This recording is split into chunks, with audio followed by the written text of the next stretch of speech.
Welcome to our podcast. Today we are excited to have our special guest from the cattle breeding industry with us. Thank you for joining us. Could you please introduce yourself to our audience? Hi, my name is Lily and I'm the farm manager at Mumu Farm. Okay, great. Let's start by hearing a little about the main breeds of cattle in your farm. And why did you choose those breeds? Our main breed is the Frisian Sahiwa, which is a cross between Bos Taurus and Bos Indicus.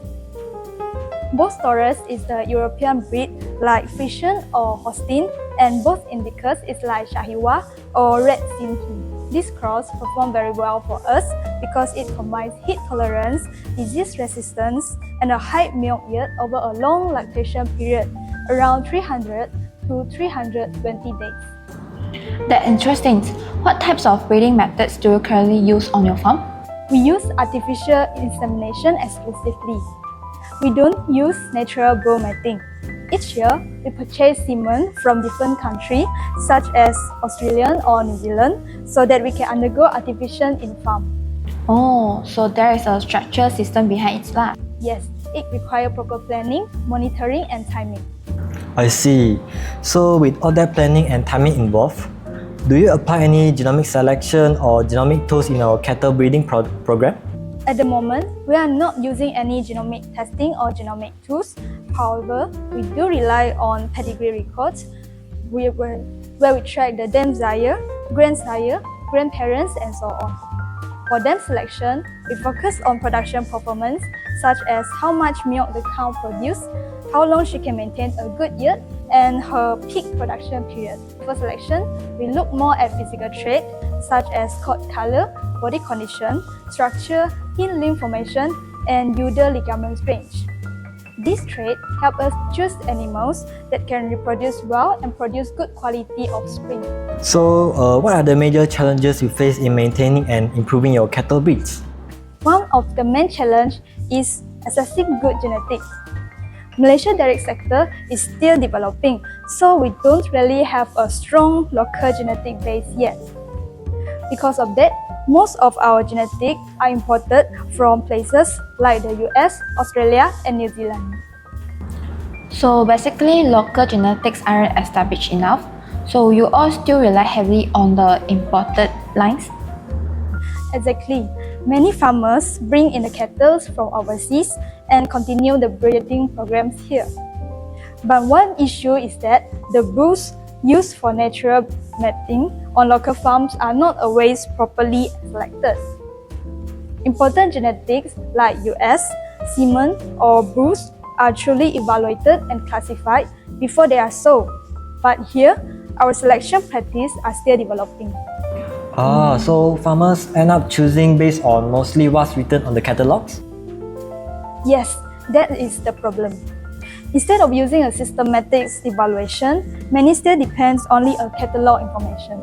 I see. So, are there any other challenges besides the genetics part? Another challenge is the effectiveness of the breeding process itself. Not many people here are trained or even interested in animal breeding. On our farm, only 3 of us have a background in animal breeding and genetics. We also have to train the general workers to handle reproduction tasks like detecting heat in cows and performing AI at the right time. That's quite sad actually. With some few trained people, the workload must be heavy, huh? So looks like you all really need more students like us, those studying applied genomics and animal breeding, to join the industry in the future. Yes, definitely. We really need more skilled people. Sometimes heat detection is missed, and that affects the whole structure. Breeding has a very specific time frame, and if you miss it, you have to wait another 21 days for the next cycle. So timing and proper observations are really important. Yeah, I strongly agree with you. Let's talk about the herd health. What are some of the major diseases affected your cattle? One of the most common issues we face is lameness. As cows grow older, they are at higher risk because producing milk requires a lot of calcium. They pull calcium from their own bodies, which can weaken them. So how do you manage or prevent the lameness on the farm? For normal practice, we manage lameness through hoof trimming and treating the hooves with formaldehyde or copper sulfate to harden them. I see. Are there any other common conditions you watch for? We also frequently encounter milk fever, or we call it hypocalcemia, which is basically a calcium deficiency. When cows have milk fever, they become weak and their ears feel cold. When we detect that, we treat the cows with glucose and diluted calcium through IV injection, and usually they recover well. Another condition we watch from is mastitis. Our range is about 2 to 5% depending on the season. During rainy or wet seasons, humidity and dampness encourage bacterial growth, so mastitis causes increase. So how do you guys solve this problem? We treat mastitis with inframammary antibiotic infusion, and during treatment, we discard the milk to make sure it doesn't enter the food chain. Wow, that sounds like a lot to keep track of, huh? And it seems like early detection is really important. Yeah, for sure. And with so many health issues to monitor, I'm guessing record keeping becomes a huge part of managing the herd. So I'm curious, what kind of data or records do you keep for your cattle? We keep several important records. For both cattle and bulls, we track weight gain. For heifer, we monitor their weight until about 12 to 14 months. When they reach around 300 to 320 kilograms, and then we move them to the breeding house.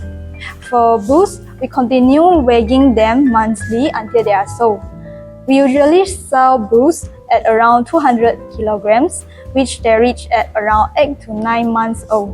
Besides that, we also maintain milk production records, breeding records, calving records, and mortality records.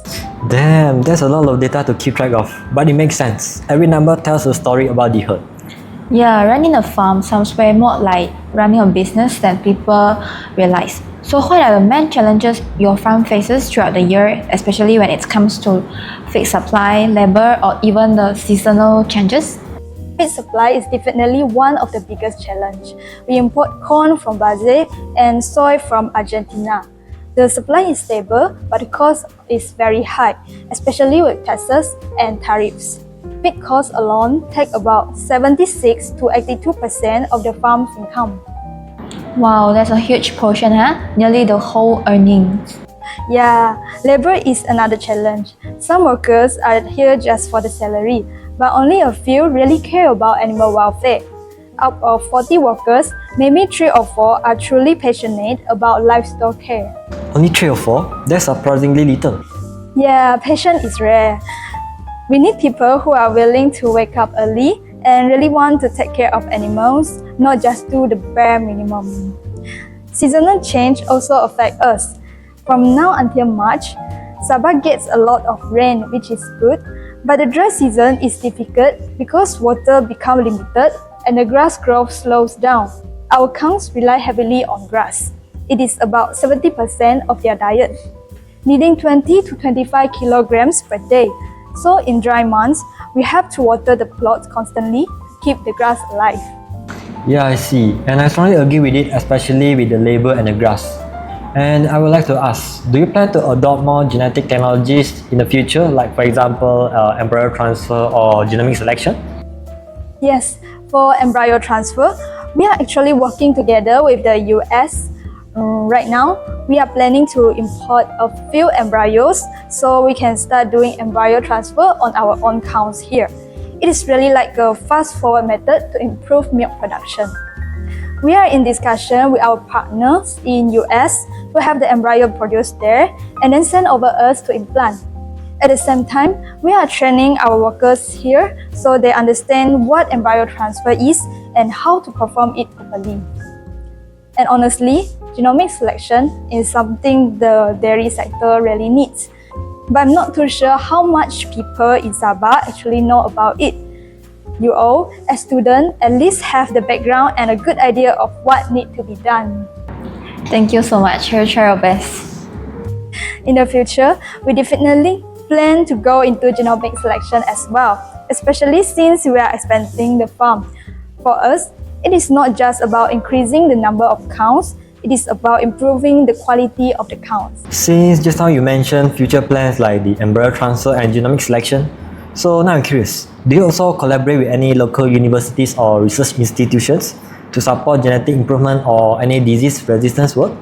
Right now, what we are involved in is supplying our pregnant herd for the Mafriwa project. Mafriwa is the Malaysian Shahiwa cows that is being developed by the Department of Veterinary Service Malaysia. They are carrying out the project in places like Kluang, Johor. Oh, so your farm actually provides the genetic base for the project? Yes, so eventually they will improve the animals and produce a new breed that we call Mafriwa. And the primary genetic source actually comes from our farm here in Sabah. Every 2 years, we supply them with animals.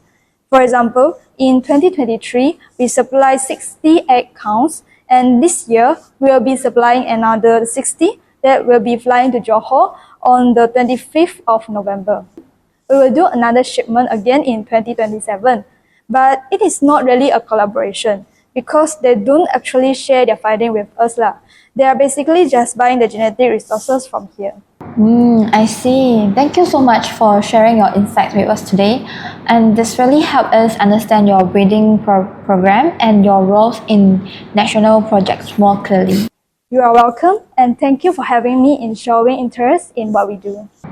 And that's all for our today episode. Thanks for watching. We'll see you in the next one. Bye!